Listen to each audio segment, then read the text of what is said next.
This is Ayaz Morris और आज मैं आपके साथ एक बड़े ही सेंसिटिव टॉपिक पे बात करने वाला हूँ। आज 31 मई दुनिया भर में जो है वो दिन मनाया जाता है मंशियात के ख़िलाफ़। और एक बहुत बड़ी रियलिटी है मंशियात, चाहे वो नशा है, सिगरेट है, अल्कोहल है या दूसरी इस तरह कोई भी है,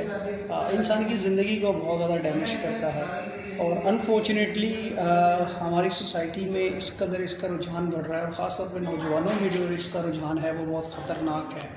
और ये इसके बहुत सारे फैक्टर्स हैं। और अनफॉर्चुनेटली जो एक और चीज़ है कि नौजवान इसमें बड़ी फैशन के साथ और बड़ी खुशी के साथ इसमें इस नशे को छोटे से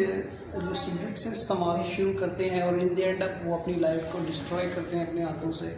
और ना सिर्फ इससे एक वन पर्सन की लाइफ डिस्ट्रॉय होती है बल्कि इससे पूरी फैमिली डिस्ट्रॉय होती है। और मैंने बहुत सारे अपनी लाइफ में ऐसे लोग देखे हैं जो बहुत एजुकेटेड, वेल टू डू होते हैं, ये भी नहीं कि गुर्बत की वजह से, लेकिन सिर्फ नशा करने की वजह से वो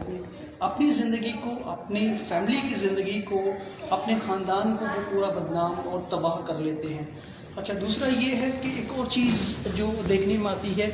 कि हमारी सोसाइटी में अक्सर ये चीज़ भी एक एलिमेंट है कि इस नशे को मुख्तलिफ नाम दिए जाते हैं कि यार शायद ये मजहबी मसला है या दूसरा मसला है। इशू ये नहीं है, नशे को आप आज कोई किसी भी तरह का उसकी एग्जाम पर नहीं जा रहे, उसकी जो ख़ास तौर पे जो चीज़ है उसको एक बीमारी के तौर पर ट्रीट करें कि यार ये बीमारी है, जैसे लाइक अदर बीमारी, अगर किसी को डायबिटीज़ है या दूसरी की बीमारी है, बिल्कुल उसी की तरह ये भी एक बीमारी है जिसका इलाज मुमकिन है। अगर आप ऐसे लोगों को जानते हैं, आपकी फैमिली में या रिलेटिव्स में हैं, तो प्लीज़ उनको इलाज की तरफ राग़िब करें। बहुत सारे ऐसे इंस्टीट्यूट्स हैं, अदारे हैं जो बहुत कम पैसों में इस चीज़ का इलाज करते हैं। तो पाकिस्तान में और ख़ास तौर पे एक हेल्दी सोसाइटी के लिए बहुत ज़रूरी है कि नशे से बचा जाए। दूसरी एक और चीज़ जो नौजवान में एक फ़ैशन बनता जाता है और वो नशे को एज अ फैशन और स्टार्ट लेते हैं कि यार चलो इसको चेक करते हैं, रिस्क लेते हैं, चलो कुछ नहीं होता, देखते हैं, टेस्ट और फॉर टाइम के लिए और गैदरिंग के लिए। लेकिन ये मुझे बड़े अच्छी तरीके से याद है, जब हम 9th क्लास में तो हमारी प्रिंसिपल एक बहुत ज़बरदस्त बात कहती थी कि बेटा देखो ये बुराई जो है ना, नशा या बुराई, ये लगती चंद सेकंड में है, लेकिन इसको ख़त्म करने के लिए नस्लें लग जाती हैं। तो ये बहुत ज़रूरी है कि आप अपने बच्चों को ऐसा इन्वायरमेंट दें, ऐसा उनकी गैदरिंग देख चेक करें ताकि वो इस तरह के लोगों के साथ अटैच ना हो कि वो अपनी ज़िंदगी को अपने हाथों से खुद तबाह करें। खुदारा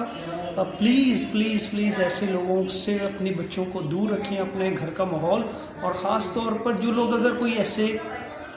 मैंने अपने बहुत सारे दोस्त सिर्फ नशे की वजह से उनको अपनी ज़िंदगी ख़त्म करते हुए देखा। और मुझे एक्सपीरियंस इस चीज़ का हुआ है कि बहुत सारे लोग अपने आप को खुद तबाह कर लेते हैं। और इसमें फैमिली का बहुत बड़ा रोल होता है कि जब कोई ऐसा शख्स किसी भी नशे में, किसी भी किस्म की इस तरह की जो ड्रग है उसको में इन्वॉल्व होता है, उसको अपनी ज़िंदगी में हिस्सा बनाता है, तो वो पूरे ख़ानदान को इफ़ेक्ट करता है। इसकी एक रीज़न ये भी हो सकती है शायद हम अपने आप से जो ख़ानदान में जुदाई है, जो ख़ानदान में गैप है, या अपनी ज़ात से मायूसी, और कहीं ना कहीं से ये हमारा कनेक्शन अपनी ज़ात से और खुदा की ज़ात से भी होता है कि अगर हम कनेक्टेड होते हैं कि यार उसने हमें ये खूबसूरत बनाया, ये ज़िंदगी पर्पस के लिए दी है, मकसद के लिए